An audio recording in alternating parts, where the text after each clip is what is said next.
हाँ, अस्सलाम वालेकुम सैफ भाई। वालेकुम सलाम वकार भाई। अच्छा सुनिए, आप अपनी बहन सादिया के घर फौरन पहुंच सकते हैं? सब खैरियत तो है ना सैफ भाई? पता नहीं वकार भाई क्या बात है, बस सादिया भाभी का फोन आया था, बहुत टेंशन में लग रही थी, कह रही थी कि फौरन घर आ जाओ। ठीक है, मैं अभी निकलता हूँ।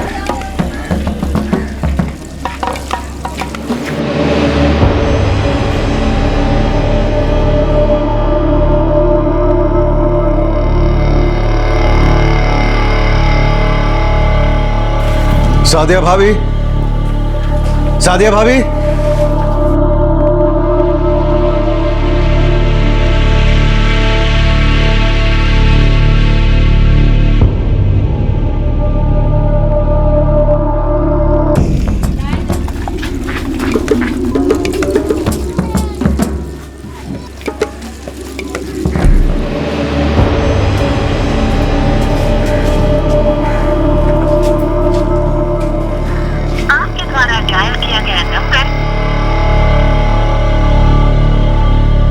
हेलो पुलिस स्टेशन साहब, जल्दी यहाँ जाइए, यहाँ कुछ हुआ है जी। यहाँ का एड्रेस है 12/145 मुदस्सर मोहल्ला, कोट मस्जिद, हजरत निजामुद्दीन।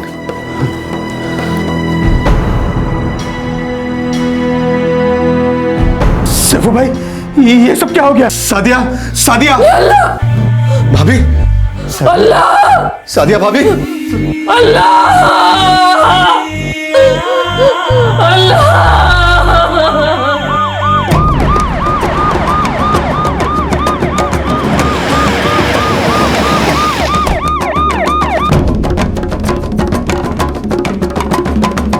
चलो हटिए।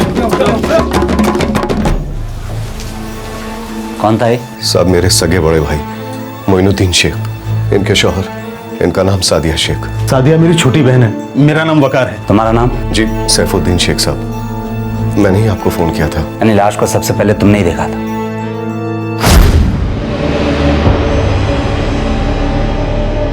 जब मैं यहाँ पहुंचा तो देखा कि बाहर का दरवाजा खुला हुआ है। सादिया भाभी, सादिया भाभी, अंदर दाखिल हुआ तो सादिया भाभी, मैंने मोइन भाईजान की लाश देखी। साहब जब मैं इधर आया तो सादिया भाभी मुझे कहीं नहीं दिखी, मुझे लगा वो भी किसी मुसीबत में होंगी, तभी मैंने आप लोगों को फोन किया। मैं जब यहाँ आया तब सैफ भाई आपको फोन कर रहे थे, तभी सादिया अंदर आई। तुम कहाँ गई थी सादिया जी? और क्या तुम्हारे शौहर घर पर अकेले थे? जी मैं तो बाजार गई थी तरकारी लाने, जब लौटी तो देखी कि सैफ भाई और वकार भाई यहाँ है और मेरे शौहर का कत्ल हो चुका है। मैं यहाँ आया तो सैफ भाई पहले से यहाँ मौजूद थे। और साहब मैं यहाँ इसलिए आया क्योंकि सादिया भाभी ने खुद फोन करके बुलाया, बोली कि मामला अर्जेंट है, जल्दी मेरे घर पहुंचो। और मैं यहाँ इसलिए आया क्योंकि सैफ भाई ने मुझे फोन करके यहाँ बुलाया था। अरे साहब आप ऐसे क्या देख रहे हैं साहब? साहब मैंने कुछ नहीं किया साहब, कसम खा के कह रहा हूं मैंने कुछ नहीं किया। और मैं भला अपने बड़े भाई को क्यों मारूंगा साहब?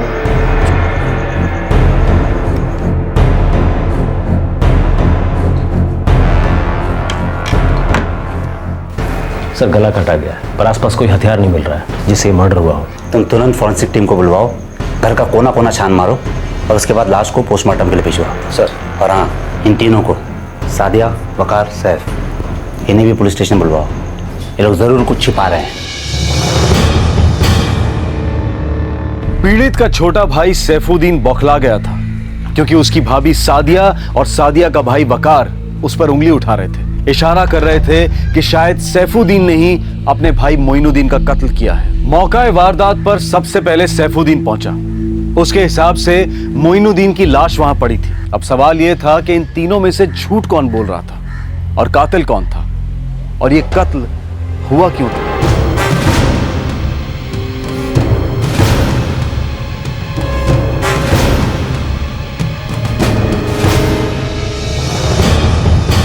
इस मर्डर में कोई साजिश है इंस्पेक्टर। वो कैसे ऑफिसर? विक्टिम का गला काटा गया है, लेकिन घर में कहीं भी कोई खून का निशान नहीं है, न दीवारों पर और न कहीं और। आप कहने का मतलब है कि क्राइम सीन के साथ किसी ने छेड़खानी की है? बिल्कुल की, किसी ने खून के निशानों को धोया। इस छुरे पर एक खून का स्पॉट है, बल्कि रसोई में भी कुछ बर्तनों पर खून के धब्बे पाए गए। बाथरूम चेक करें।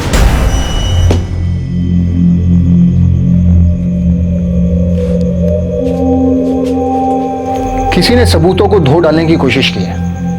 ये देखिए, इसे ताज़ा ताज़ा सुखाने के लिए रखा गया है।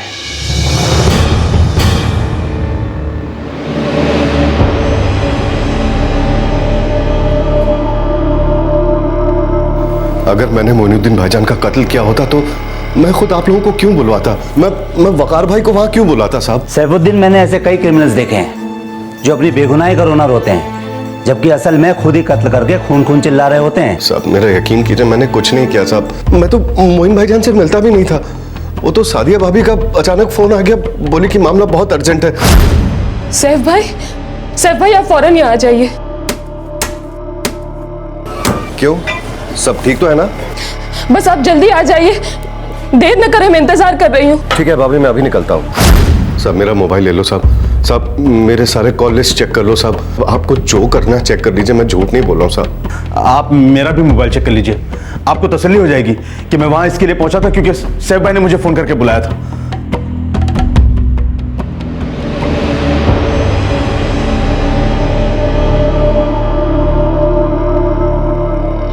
अपना मोबाइल दो।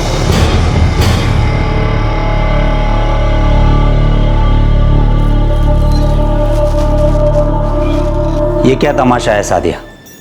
पहले तुमने अपने देवर को फोन किया, फिर तुम्हारे देवर ने तुम्हारे बड़े भाई साहब को फोन किया, फिर उन दोनों को तुम्हारे घर में से तुम्हारे पति की लाश मिलती है। क्या बात है जो तुम छुपा रही हो? क्या तुमने अपने पति का कत्ल किया है?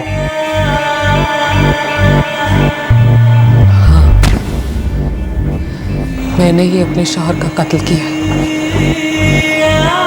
मार डाला मैंने उन्हें, क्योंकि मेरे अंदर बर्दाश्त करने की ताकत खत्म हो चुकी थी।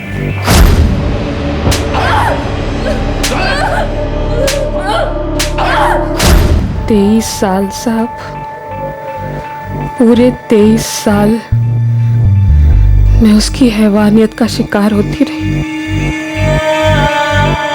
फिर एक टाइम आया, मुझे कुछ करना ही पड़ा।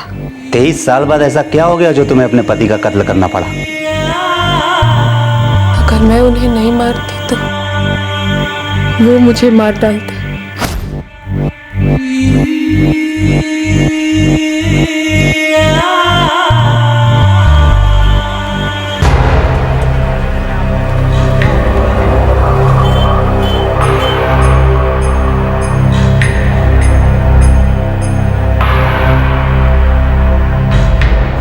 भाईजान, कहाँ जाओगे? कुछ तो सोचा होगा। पता नहीं। ये रख ले और यहीं रहना। अम्मी का ख्याल रखना यहाँ रहकर। और आप भाईजान? मैं कर लूँगा।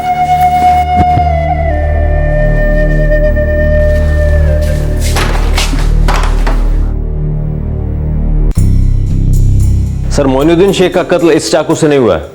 इसका मतलब है ये औरत झूठ बोल रही है, वो जरूर कुछ छुपा रही है। 2 लड़के हैं, माजिद और नवाज, दोनों गायब हैं। दोनों के सेलफोन्स भी ऑफ आ रहे हैं। मैंने पड़ोसियों से पूछताछ की, उन्होंने बताया कि दोनों यहीं इनके साथ ही रहते थे, लेकिन कहीं दिखाई नहीं दे रहे। तुम वकार और सैफुद्दीन को वापस से बुलवाओ, क्योंकि सिर्फ सादिया ही नहीं है जो झूठ बोल रही है।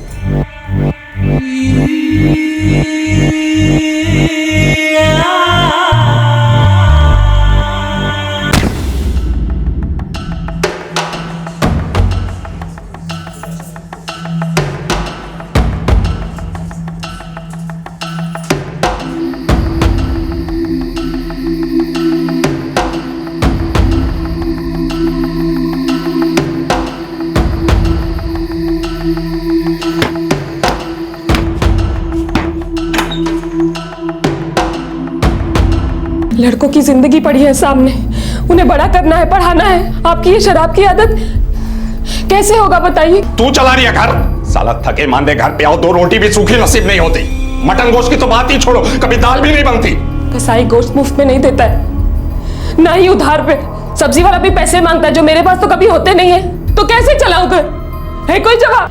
साला जब भी घर पे आओ किट पिट किट पिट किट पिट किट पिट, चैन से 2 रोटी भी नहीं नसीब होती। क्या हो रहा बे? कोई टीवी पे नाटक चल रहा है? चलो अपने कमरे में जाओ जल्दी। जो बना है गरम कर देती हूँ, खा लीजिए। जो बना है उसे गर्म कर और खुद ही खा ले। मुझे नहीं खाना, पहली बार कोई भूखे नहीं सो रहा हूं मैं।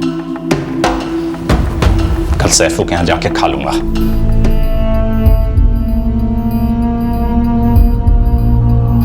साहब मुझे मालूम था कि मेरा भाई ना अच्छा बाप था और ना ही अच्छा शौहर। फिर 23 साल क्यों इंतजार किया तुम्हारे भाभी ने अपने शौहर का गला काटने के लिए? यही बात तो मेरी समझ में भी नहीं आ रही है साहब। हाँ मानता हूं कि वो सादिया भाभी को मारते थे, पीटते थे, पर उतना बुरा आदमी भी नहीं था साहब। जब उसकी शादी हुई, बाल बच्चे हुए, वो ईमानदारी से ही काम करता था। एक वक्त तो ऐसा था साहब कि मोइन भाई मेरे साथ ही काम किया करते थे।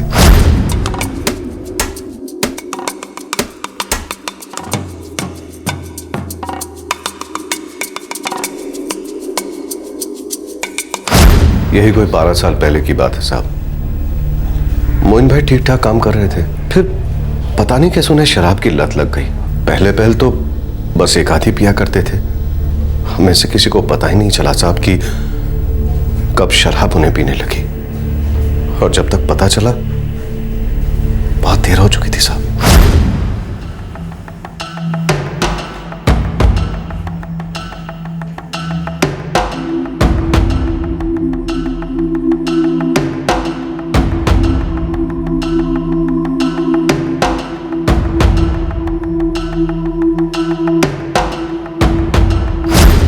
पिछले कुछ सालों में साहब वो घर पर कम और शराब के ठेके पर ज्यादा होते थे।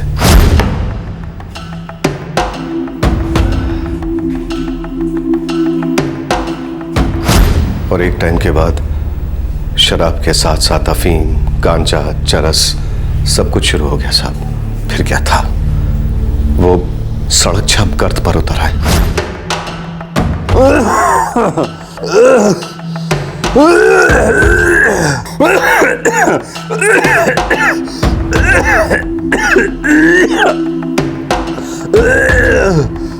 क्या हो गया या अल्लाह, क्या हो गया? इतना क्यों खांस रहा है? क्या हुआ अम्मी? तेरे अब्बू की तबीयत बहुत खराब है। तू नवाज को फोन लगा। हाँ अम्मी, हम हाँ नवाज, तेरे भाई माजिद का फोन है घर से। हाँ तो और कितना मरेगा साला? जितनी जल्दी मरता हम सबके लिए अच्छा। नहीं, कुछ करने की जरूरत नहीं। ये नवाज के अपने बाप से नफरत करता था? अपनी अम्मी से बहुत प्यार करता था साहब। उससे उसकी माँ की जिल्लत, वो मारपीट, वो दर्द, ये सब बर्दाश्त नहीं होता था। महज 14 साल की उम्र में ही वो काम पर लग गया। क्या करता था? सादिया भाभी के भाई वकार भाई के होटल में काम करने लगा। मतलब वकार भाई ने ही नवाज को काम पर लगा दिया। नवाज के पैसे से ही घर चलता था।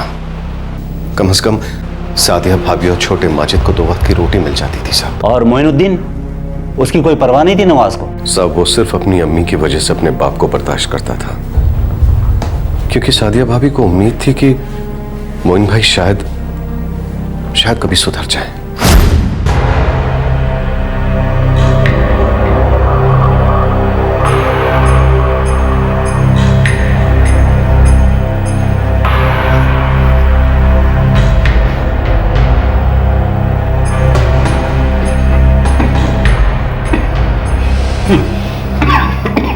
देखिए, आपके पति मोइनुद्दीन को टीबी हो गई है। टीबी?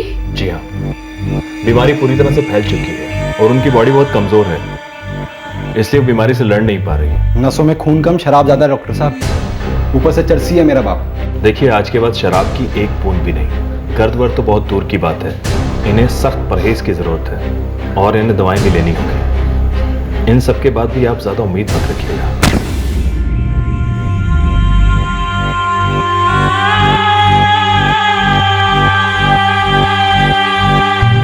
नवाज, 1000 दे दो बच्चा। माजिद, तू जाके दवाई खरीद ला। हम तुझे गेट पे मिलते हैं अब्बू के साथ, वहां से रिक्शा कर देंगे। हाँ जी अम्मी।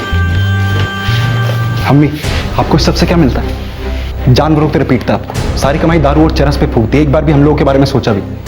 और अब ये सब इलाज विलाज क्यों?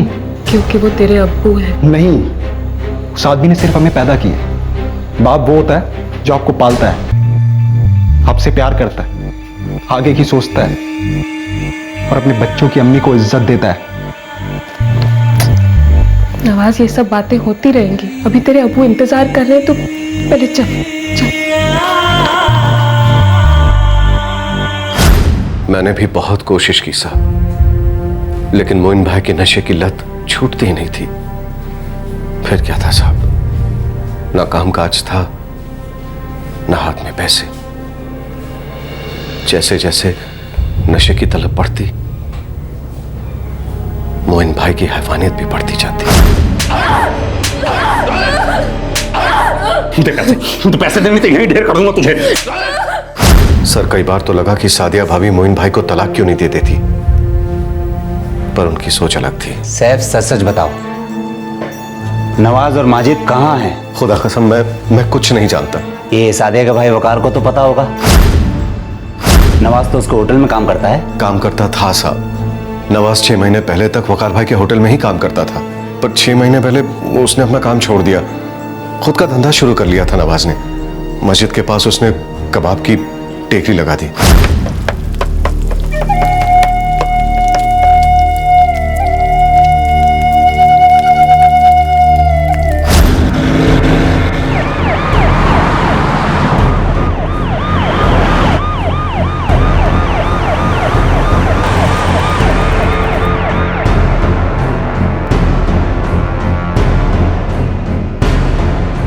हाँ साहब, दुकान तो बंद है और किसी को कुछ नहीं मालूम। तुम्हें क्या लगता है कैलाश? सर, मैंने नवाज और माजिद की तस्वीरें सभी पुलिस स्टेशन में भिजवा दी है और खबरियों को भी काम पर लगा दिया है। पर वो दोनों लड़के फरार क्यों होंगे जब उनकी माँ खुद अपना जुर्म कबूल कर रही है, जब वो कह रही है कि उसी ने अपने शौहर का खून किया है? जाहिर है उनकी माँ ने ये खून नहीं किया।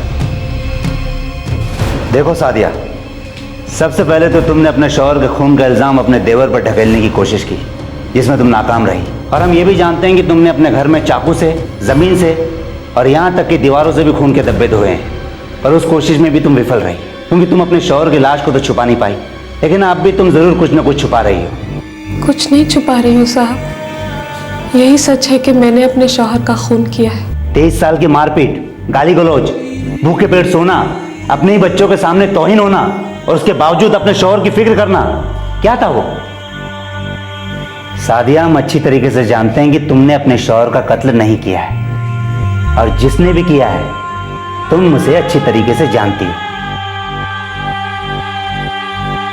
केस की शुरुआत से ही पुलिस को सादिया के बयान पर शक था।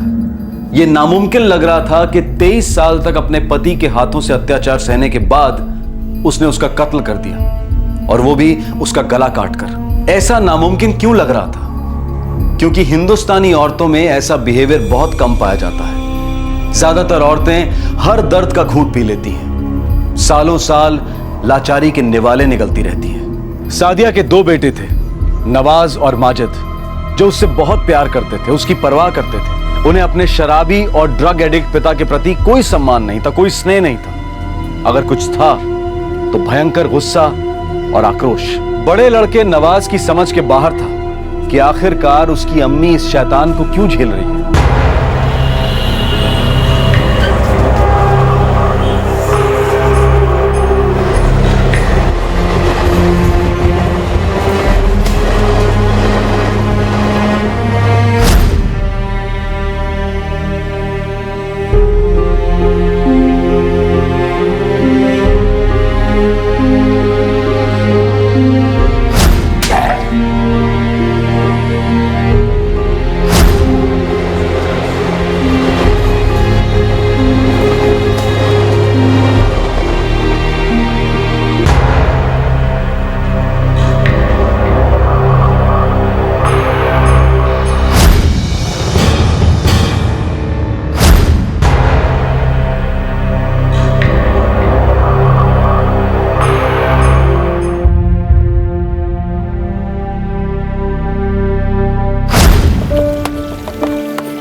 लो अम्मी, मेरे ठेले का पहला कबाब। माजिद, तू भी खा। अल्लाह मियाँ तुम्हें खूब बरकत दे, तरक्की दे। इंशाअल्लाह अम्मी, सब अच्छा होगा।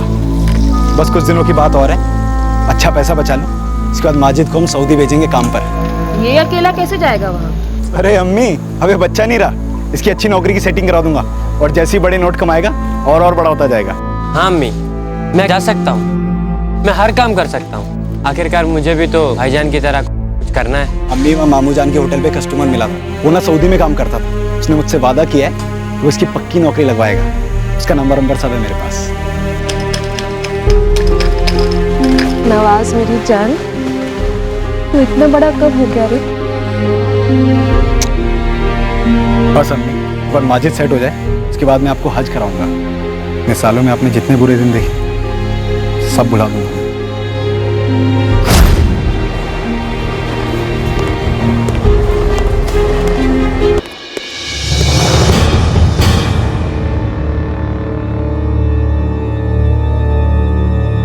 तुम्हारी अम्मी सादिया कहती है कि उसने तुम्हारे अब्बू मोइनुद्दीन का खून किया है, लेकिन मुझे पूरा यकीन है वो किसी को बचा रही है। वो तुम्हें और तुम्हारे छोटे भाई माजिद को बचा रही है। माजिद मासूम है साहब, उसे बीच में मत लाइए। अब्बू का खून मैंने किया। मैं खून अपने सर इसलिए ले रही है ताकि मैं बच निकलूं। तुमने तुम्हारे अब्बू का खून सिर्फ इसलिए किया क्योंकि तुम उससे नफरत करते थे, क्योंकि वो तुम्हारी अम्मी को मारता था। हाँ साहब, मेरे पल्ले नहीं पड़ता था कि मेरी अम्मी उस गंदे और घटिया आदमी के साथ अपनी जिंदगी क्यों काट रही, जबकि उसे सिर्फ एक ही चीज की परवाह थी, उसका नशा। हम लोग गरीब जरूर हैं साहब, लेकिन जिंदगी इतनी भी गई गुजरी नहीं थी।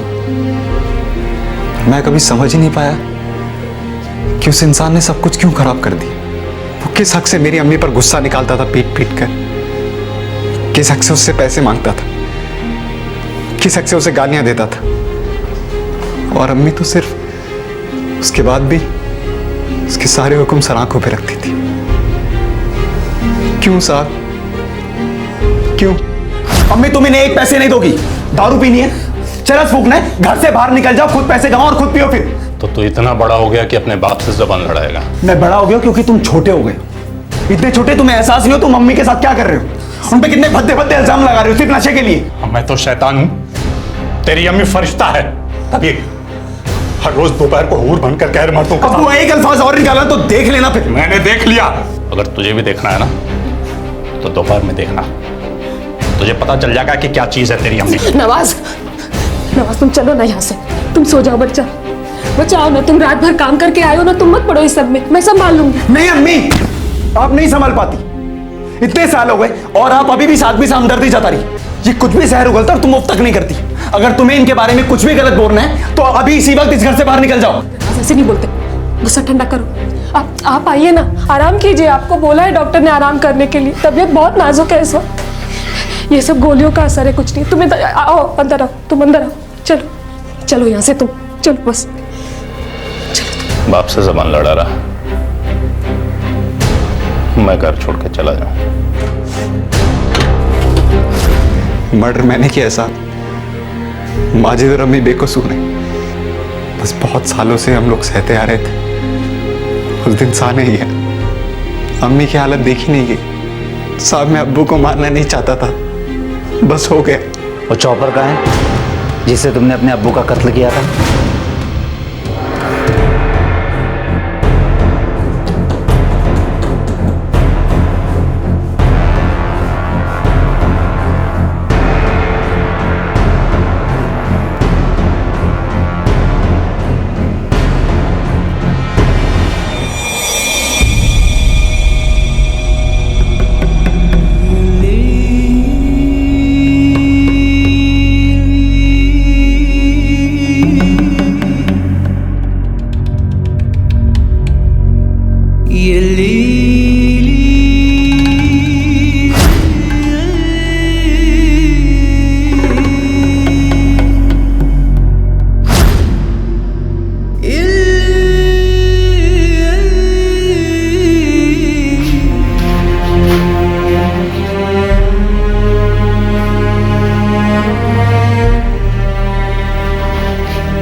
अम्मी का ख्याल रखना, कभी साथ मत छोड़ना। जी भाईजान।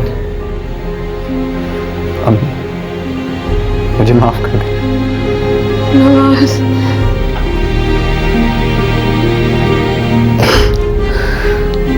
नवाज पर उसके पिता का कत्ल करने के चार्जेस लगे हैं। फिलहाल वो पुलिस कस्टडी में है। नवाज अपनी मां को बचाना चाहता था और इस चक्कर में उसने अपने पिता को मार डाला, लेकिन उसने जो किया वो एक जुर्म था, संगीन जुर्म। लेकिन जो सादिया के साथ हो रहा था, क्या वो कम संगीन था? हर रोज तिल तिल कर, तड़प तड़प कर किश्तों में मारा जा रहा था उसे, टॉर्चर हो रहा था उसमें, और साथ में सादिया के दोनों मासूम बच्चों के बचपन का कत्ल हुआ था।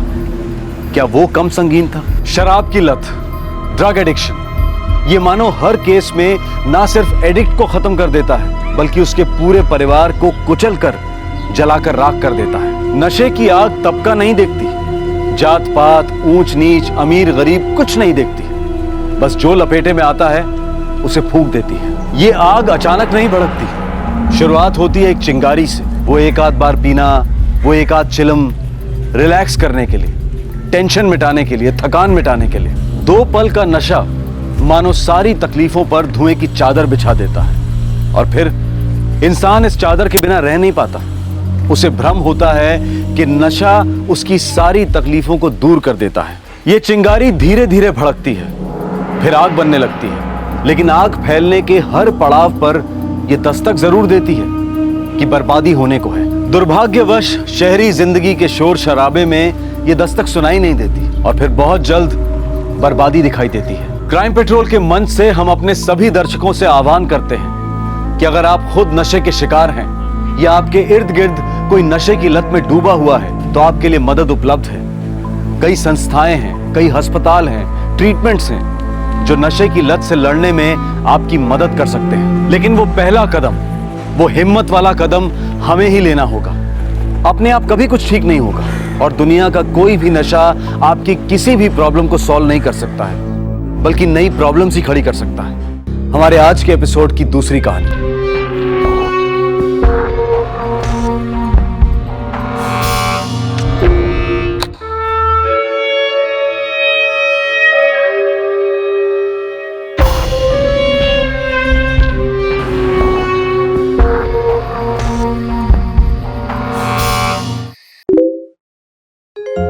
बहुत ही हेक्टिक दिन था, पर गुड फन।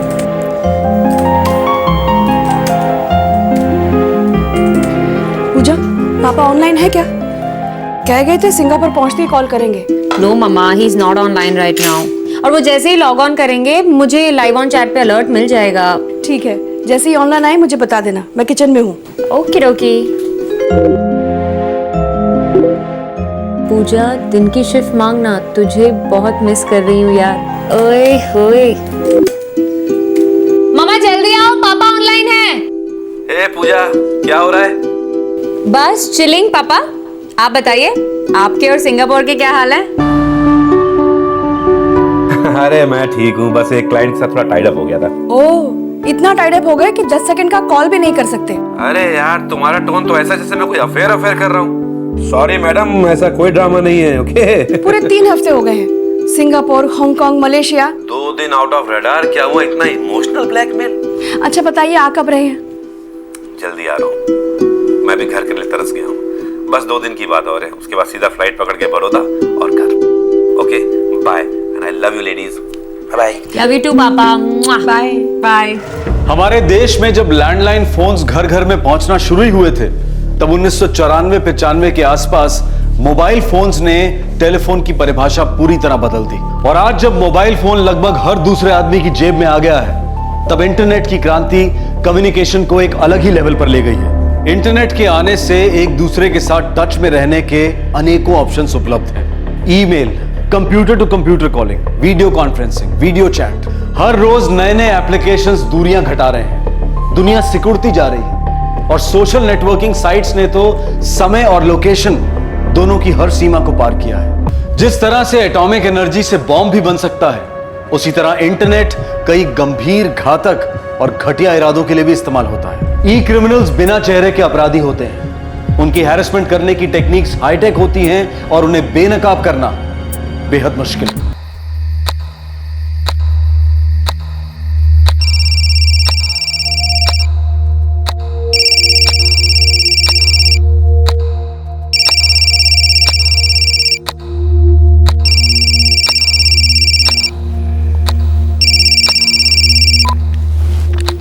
हेलो पूजा।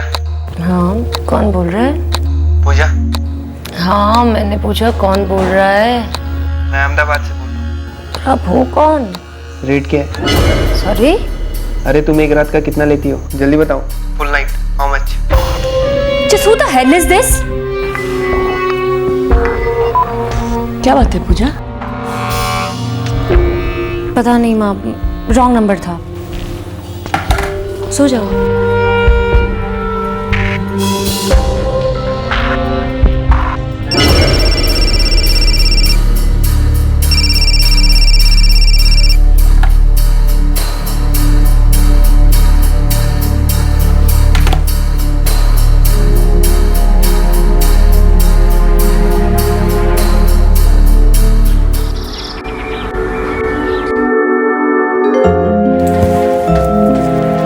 बाय मम्मा।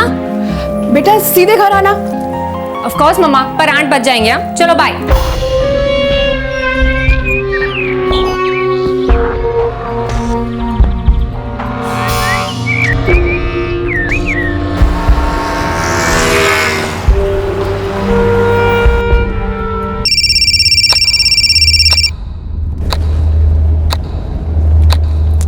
हेलो, कहाँ मिलोगे?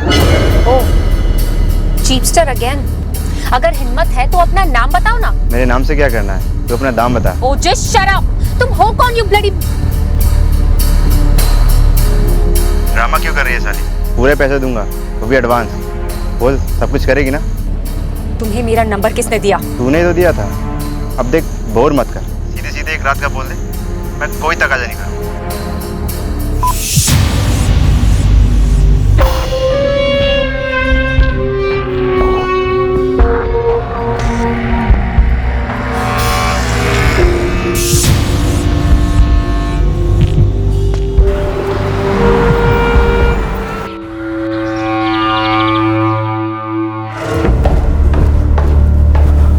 साहब आपका tiffin. Oh thank you. Baba college गए? वो अभी उठे हैं।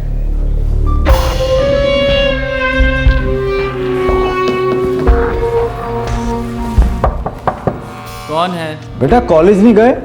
बाद में जाऊंगा डैड, थोड़ा डाउन फील कर रहा हूँ। सब ठीक है ना? कुछ सीरियस नहीं है, बस थोड़ा बॉडी एक है। डोंट वरी डैड, थोड़ी देर में चला जाऊंगा। Bye dad. Bye.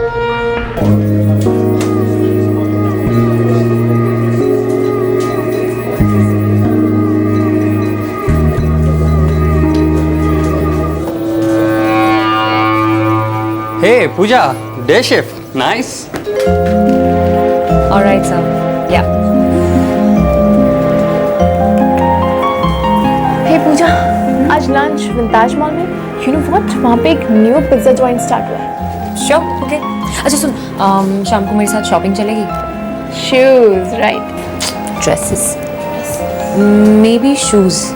Maybe both. Okay. And what about handbags?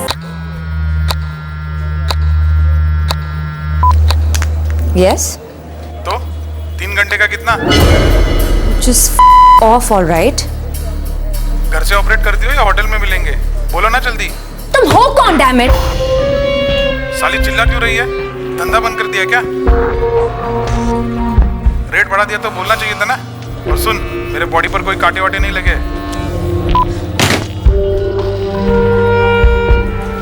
What happened?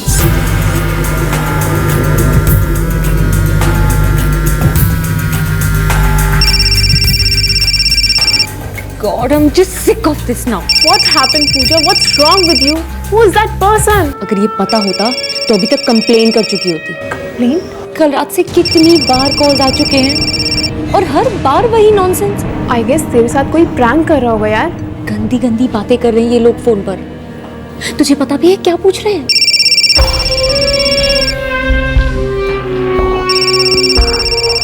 इन्हें लग रहा है कि मैं प्रोस्टिट्यूट हूँ, call girl. This can't be a prank यार। गंदी चीप बातें, भद्दे प्रस्ताव। एकाएक पूजा के फोन पर कॉल्स की बौछार हो रही थी। अलग अलग जगहों से अलग अलग नंबर्स, सबके वही सवाल थे, कब और कहां मिलोगी और कितना चार्ज करोगी। देखते ही देखते पूजा को ढेर सारी ऐसी इंक्वायरीज आने लगी। पूजा बहुत डिस्टर्ब रहने लगी, वो इस सिचुएशन को हैंडल नहीं कर पाई।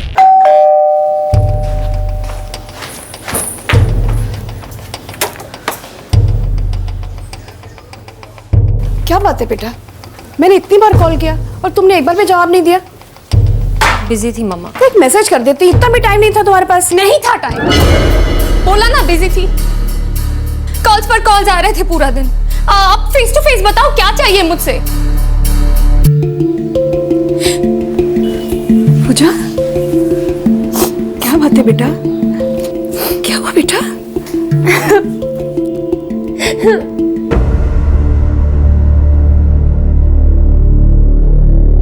फोन साइलेंट पे करने से फोन आने बंद तो नहीं होंगे और ना ही तुम्हारा डिस्टर्ब होना बंद होगा।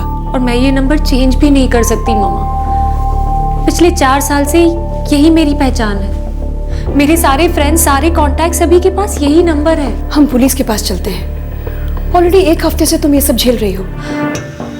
मम्मा, मुझे बहुत डर लग रहा है। ऐसा लग रहा है जैसे कोई 24/7 मुझे ऑब्जर्व कर रहा है, मेरा पीछा कर रहा है।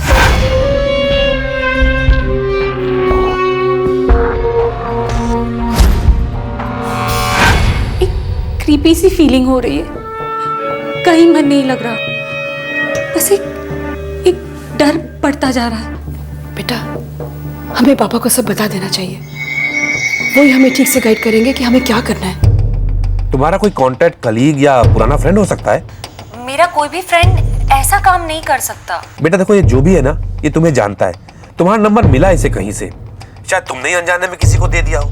याद करो, ऑफिस के काम से किसी को या किसी फ्रेंडशिप वेबसाइट पर एक बार चेक कर लो।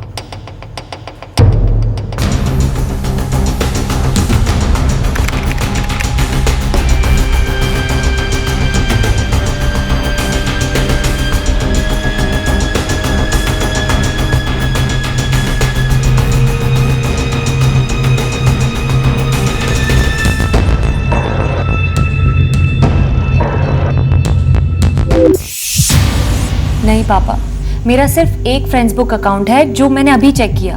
मैंने उसमें अपना नंबर डाला ही नहीं। देखो बेटा, ऐसा हो सकता है किसी ने तुम पे अपना गुस्सा निकालने के लिए तुम्हारा नंबर सर्कुलेट किया हो। आपकी कोई फोन आए ना, तो उससे ठंडे दिमाग से बात करो और उससे पूछो कि ये नंबर उसे कहां से मिला और किसने दिया है। ओके? और डरो मत। देखो बेटा, तुम्हें इसकी रूट तक पहुंचना है ना, तो ये पता लगाना पड़ेगा कि पहला लीक कहां से हुआ, इस चेन की शुरुआत कहां से हुई। पूजा, फोन उठाओ, डरो मत।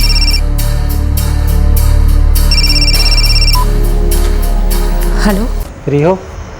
मिलना है तुमसे। पूजा है ना तुम्हारा नाम? हाँ। क्या मैं जान सकती हूँ आप कहाँ लोकेटेड है? सूरत में, लेकिन बड़ौदा आ सकता हूँ। आपका नाम? रणबीर, ऋतिक, आयुष्मान, जो चाहे वो पिक करो। लेकिन मुझे तो पूजा ही अच्छा लगता है। तो बोलो, कल फ्री हो? डिपेंड करता है। पैसा जो बोलोगी वो। उसकी टेंशन ना लो। तुम किसके थ्रू आ रहे हो उस पे डिपेंड करता है। मैं समझा नहीं। मतलब तुम्हें मेरा नंबर किसने दिया? किसी ने नहीं दिया यार, फ्रेंड्स बुक के चैट पेज पर तुम्ही ने नंबर पोस्ट किया था उस मैसेज के साथ। Friends book chat message? कैसा मैसेज? ओए यार, टाइम खोटी ना कर, बोलना सीधा सीधा, कब और कहाँ, कितना लेगी।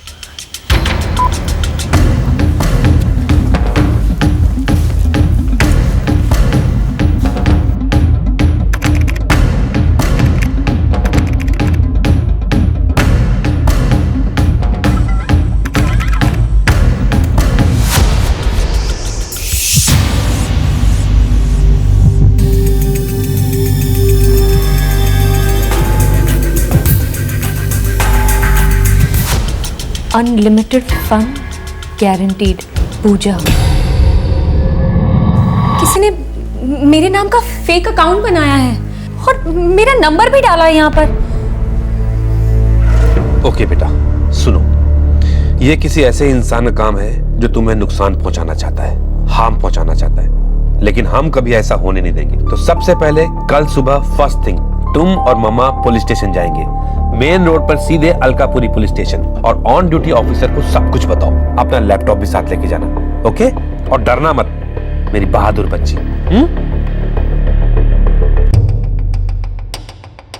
बेटा, बुरा ना मानो तो एक बात पूछो। क्या मम्मा? बेटा ऐसा कोई है जिससे तुम्हारा कभी कुछ रहा हो? I mean, कोई फ्रेंडशिप वगैरह जो अपना हो और वो तुमसे बदला ले रहा हो? टेक्नोलॉजी दो धारी तलवार है और इस तलवार की धार दिन ब दिन तेज होती जा रही है, लेकिन इस तलवार को इस्तेमाल करने वाला वही इंसान है जिसके वही बेसिक ह्यूमन इमोशंस हैं। गुस्सा, नफरत, जलन, ऑब्सेशन, दुश्मनी, ये सभी जज्बात आदि मानव से वाईफाई मानव तक बदले नहीं हैं, बिल्कुल वही है, सिर्फ इन फीलिंग्स को बयां करने का अंदाज बदला है। इस केस में कोई बहुत ही चढ़ा हुआ, गुस्से और नफरत में डूबा व्यक्ति पूजा पर अपनी विकृति का वार कर रहा था। आखिरकार ये आदमी था कौन? नो सर, मैं ऐसे किसी को नहीं जानती हूँ जो ऐसा कुछ कर सकता है। मुझे किसी पर शक नहीं है। इस आदमी को तुम्हारा फोन नंबर मालूम था, इससे जो कुछ भी तुम्हारे स्टेटस पेज पे लिखा, जाहिर है उसका इंटेंशन तुम्हें बदनाम करवाना था, तुम्हें परेशान करना था। अगर वो एक स्ट्रेंजर है, अनजान है, तो वो ऐसा क्यों करेगा? I don't know sir. मुझे तुम्हारे सेलफोन्स के सभी कॉन्टैक्ट्स की डिटेल्स चाहिए पूजा। जी। मैं तुम्हारे केस रजिस्टर करने के बाद इस केस को हमारी स्पेशल इन्वेस्टिगेशन ब्रांच को सौंपूंगा, जो साइबर क्राइम केसेस हैंडल करते हैं।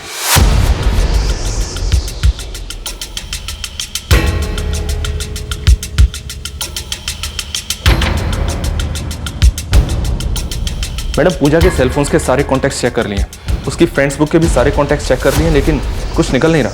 वेल, पूजा की इस कंप्लेंट के साथ साथ हमें फ्रेंड्स बुक के होल्डिंग ऑफिस से बात करनी है। जी मैडम, मैं वो इनिशिएट करता हूँ। और हाँ, पूजा को यहाँ बुलाओ, मुझे उससे बात करनी है। ये नंबर पिछले 4 साल से है मेरे पास। देखो पूजा, इस आदमी को ट्रैक डाउन करने के लिए हम कई तरीके अपना रहे हैं। ये काफ़ी लंबा चौड़ा प्रोसेस है क्योंकि कई सारे फैक्टर्स हमें कंसिडर करने पड़ते हैं। ये सब तो चलता रहेगा, but you know what I think, मुझे लगता है कि ये इंसान तुम्हारी जान पहचान का है। आप ऐसा किस बेसिस पर कह रही है मैम? इस प्रोफाइल को देखो पूजा, इस पेज पे लिखे हर एक कमेंट को अच्छे से स्टडी करो। ये काम सिर्फ एक ऐसा इंसान कर सकता है जो तुम्हें जानता है, कोई ऐसा इंसान जो शायद तुम्हारी तरफ अट्रैक्टेड था और तुमने उसे रिजेक्ट किया हो। और रिजेक्शन के लिए एक रिलेशनशिप होना ज़रूरी है। सो टेल मी, मैं तुम्हारे बैकग्राउंड के बारे में हर एक डिटेल जानना चाहती हूँ। एंड माइंड यू पूजा, मैं सब कुछ जानना चाहती हूँ।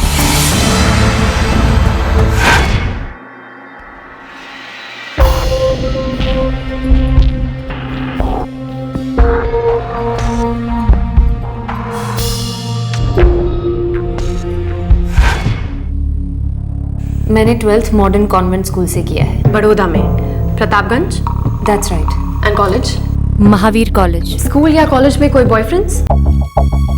नो मैम, मेरा कभी कोई बॉयफ्रेंड नहीं रहा। हाँ, कई बॉयज के साथ फ्रेंडशिप थी, but that was just friendship. क्या स्कूल या कॉलेज में किसी ने तुम्हें आके प्रपोज किया और तुमने रिजेक्ट कर दिया हो? You know, one sided love, एक तरफा प्यार। रूपाली जी, I'm sure आपके साथ हुआ होगा, मेरे साथ कॉलेज में हुआ है। टेल मी, है कोई ऐसा लड़का?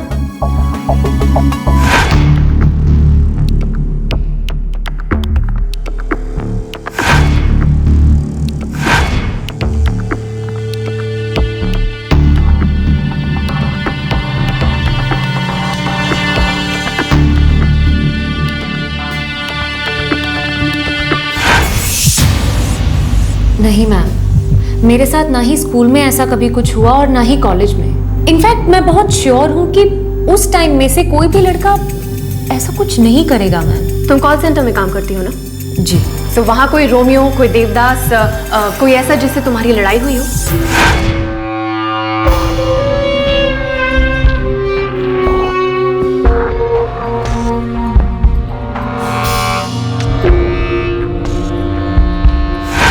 मेरा ऑफिस में तो इनफैक्ट मेरा सबके साथ बहुत ही कूल रिलेशनशिप है। वहाँ पर मेरा किसी के साथ ऐसा कोई इंटरेक्शन कभी हुआ ही नहीं। तुम्हें अपना ये फ़ोन नंबर सरेंडर करना होगा। हमें इस सिम कार्ड की ज़रूरत है। तुम एक नए नंबर के लिए अप्लाई कर दो एंड रिमेंबर, ये नया नंबर सिर्फ सिलेक्टेड लोगों को देना। लेकिन मैडम, जिस इंसान ने मेरी बेटी के साथ इतना बुरा किया, उसका क्या होगा? बुरा हाल होगा उसका। इस वक्त उसका कोई चेहरा नहीं है, और बहुत जल्द हम उसे बेनकाब कर देंगे।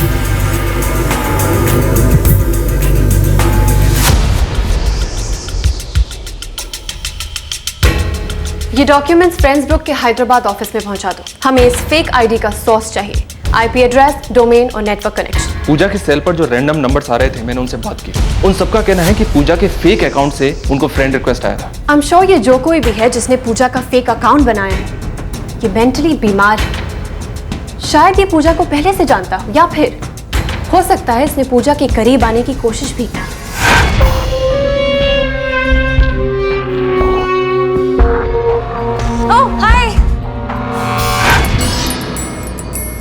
तो फिर मैडम पूजा हमें बता क्यों नहीं रही? शायद उसे जेन्युइनली कुछ भी नहीं याद है। हो सकता है कि वो इंटरेक्शन ऐसे ही हो गई हो, मीनिंगलेस, और उसके बाद उस इंटरेक्शन के बारे में पूजा ने कभी नहीं सोचा।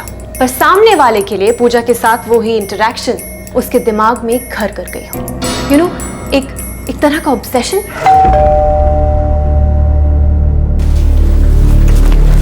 कैसी है पूजा? कुछ ठीक है अब। नो पापा, मुझे ऐसा कोई याद नहीं आ रहा। देखो बेटा, ये वक्त है सब कुछ साफ साफ कहने का। कोई कुछ नहीं सोचेगा, हम सब समझते हैं, इसलिए तुम्हारी हेल्प करना चाह रहे हैं। सो प्लीज बताओ, क्या तुम कुछ छुपा रही हो या कुछ नजरअंदाज कर रही हो, इग्नोर कर रही हो?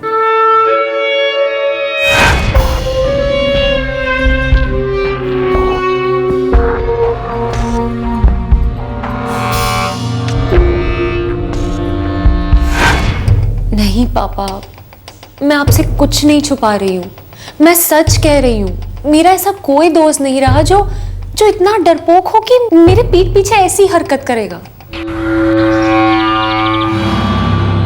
बेटा, मुझे क्यों ऐसा लग रहा है कि कुछ गड़बड़ है? कोई गड़बड़ नहीं है डैड, जस्ट चिल। तुम्हारा कॉलेज कैसा चल रहा है? अच्छा चल रहा है dad.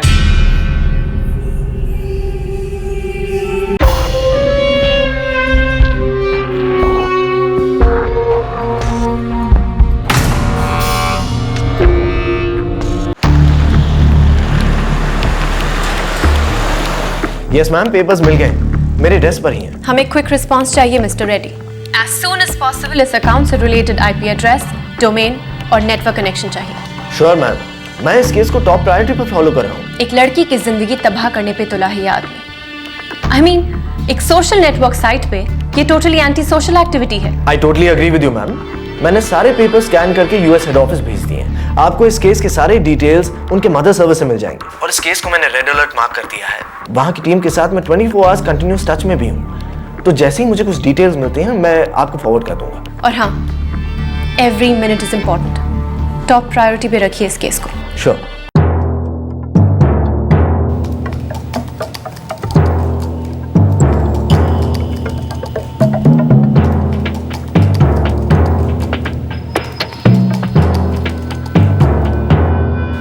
That's him.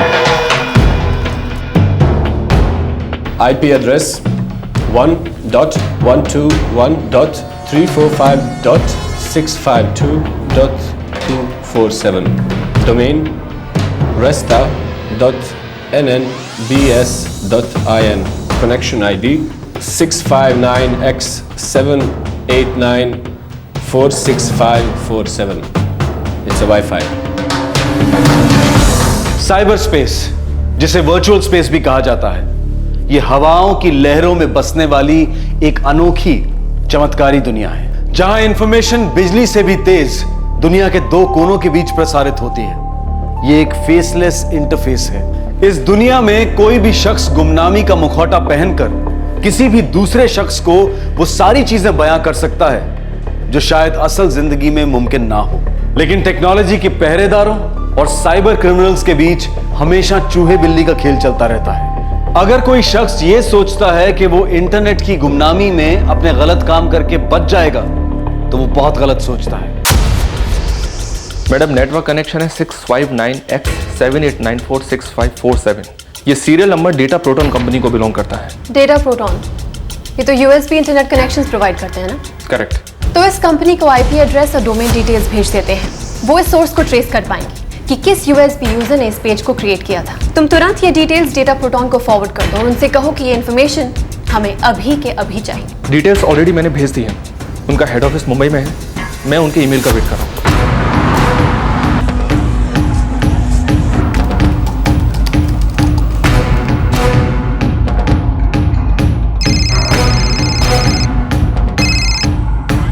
Hello madam, Mrinal here from data communication centre.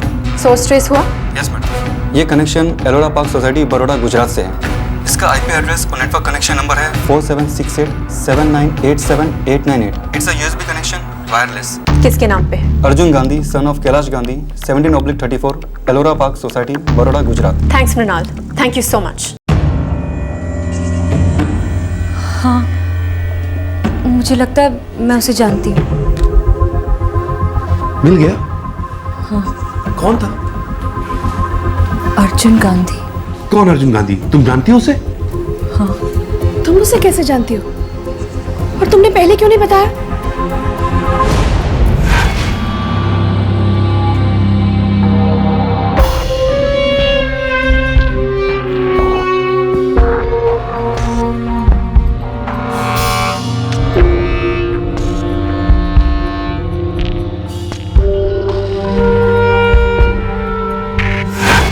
School में मेरा क्लासमेट था, फिर अचानक स्कूल छोड़ दिया।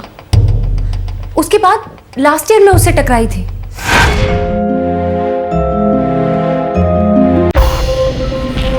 हाय पूजा।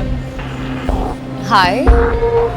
Arjun Gandhi, modern convent school, Nitin के साथ था मैं, पहचाना? Oh yes yes of course, Arjun. I am so sorry, मैं पहचान नहीं पाई। Why don't you pull a chair? Oh cool. I am really sorry, I just couldn't place you. और व्हाट्स अप, व्हाट्स हैपनिंग? सब ठीक है, तुम्हें देखकर बहुत अच्छा लगा। Well same here, it's been ages ना। रियली। और आजकल क्या कर रहे हो? Law, government college of law से। तुम स्कूल के बाद महावीर कॉलेज गई, राइट? या। इंग्लिश लिटरेचर से मेजर किया और अब कॉल सेंटर में जॉब कर रही हो, है ना? वाओ, तुम्हें तो सब कुछ पता है। नॉट रियली, बस इतना ही पता है। वैसे आगे क्या प्लान्स है? वेल, कॉल सेंटर का जॉब तो टेम्पररी है, एमबीए करने का सोच रही हूँ। गुड। बस इतना सा ही इंटरेक्शन हुआ था, हमने टच में रहने की बात की, उसने मेरा नंबर भी लिया, पर उसके बाद कभी कोई बात नहीं हुई। अब मेरी समझ में आ रहा है पापा, वो ना बिल्कुल शाई टाइप का लड़का था स्कूल में। मुझे कभी कभी बात करने की कोशिश करता था, पर मैंने अपनी तरफ से हमेशा पोलाइट फ्रेंडशिप रखी थी। उसे कभी कोई एनकरेजमेंट नहीं दी। इनफैक्ट उसने खुद भी डायरेक्टली कभी कुछ नहीं कहा। I don't believe this. पापा, इसमें मेरी तो कोई गलती नहीं है ना? मैंने कुछ भी नहीं किया था। नहीं बेटा, नहीं, इसमें तुम्हारी कोई गलती नहीं है।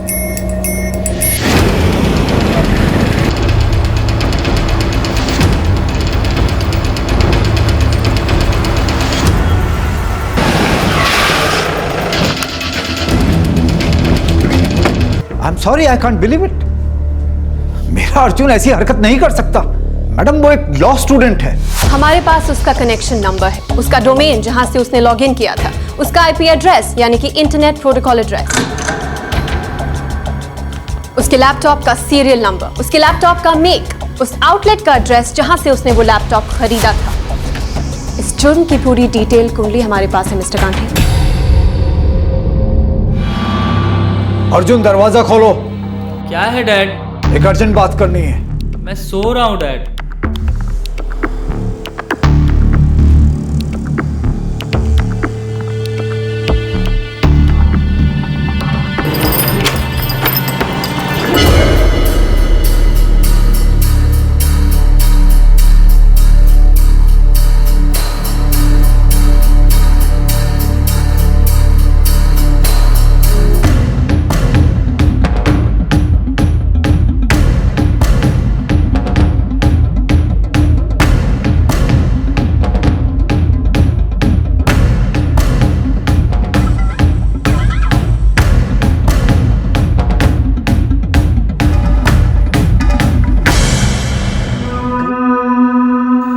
पूजा से ऑब्सेस्ड थे, उसका ख्याल अपने दिमाग से निकाल नहीं पा रहे थे, राइट?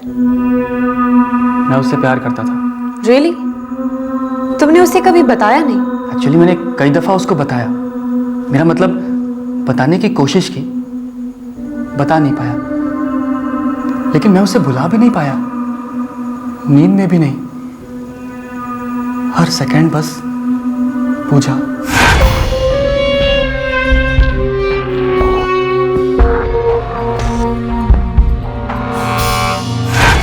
वो फीलिंग्स इतनी स्ट्रांग थी कि मैं उससे बात भी नहीं कर पाता। मुझे लगा कि शायद वो मेरी फीलिंग्स को फील करती है, लेकिन फिर लगा नहीं फील करती। कई बार मुझे लगता कि वो मुझे लाइक करती है, बस कहना नहीं चाहती।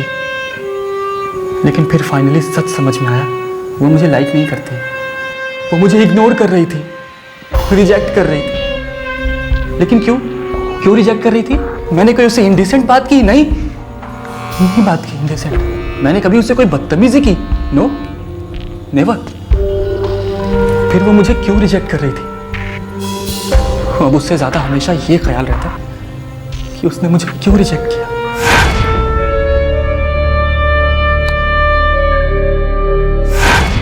अब गुस्सा तो आएगा ना मैम, किसी को भी आ सकता है। वो मुझे इतना हर्ट कर रही थी और मैं रिटर्न में कुछ नहीं करता। This is unfair, this is totally unfair, है ना? तो मैंने भी सोचा, ओके बेबी, तुम मुझे हर्ट कर रही हो तो मैं भी तुम्हारे साथ एक छोटा सा गेम खेल सकता हूँ, ताकि वो महसूस कर सके कि मुझे कितना दर्द हुआ है। अब दर्द तो दर्द ही होता है ना मैम, चाहे वो लड़के का हो या लड़की का, इट्स सेम ना। लेकिन ये दर्द ज़्यादा क्यों होता है आप जानती हैं मैम? नहीं, आपको मैं बताता हूँ, क्योंकि आप किसी को बहुत प्यार करते हो, मैं भी उससे प्यार करता हूँ, अब भी उससे उतना ही प्यार करता हूँ। I love her and I hate her.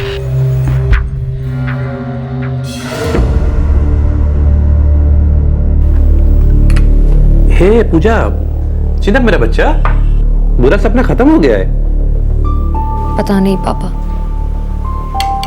I am still so shocked. कोई इस हद तक कैसे जा सकता है पापा?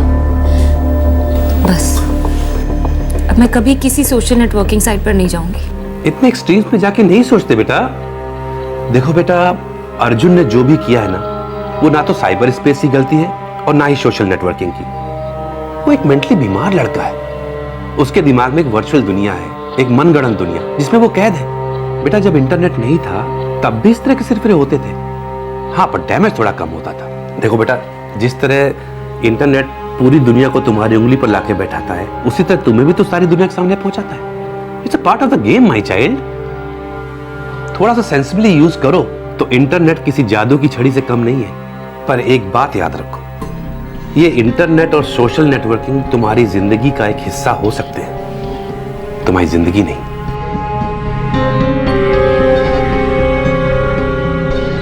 अर्जुन इस वक्त पुलिस कस्टडी में है। साइबर लॉज और हैरेसमेंट की रेगुलर आईपीसी की धाराएं उस पर लागू होंगी। अब हम ये नहीं कहेंगे कि आप अपना मोबाइल नंबर किसी को ना दें, क्योंकि ये जानना नामुमकिन है कि कौन उसका दुरुपयोग करेगा।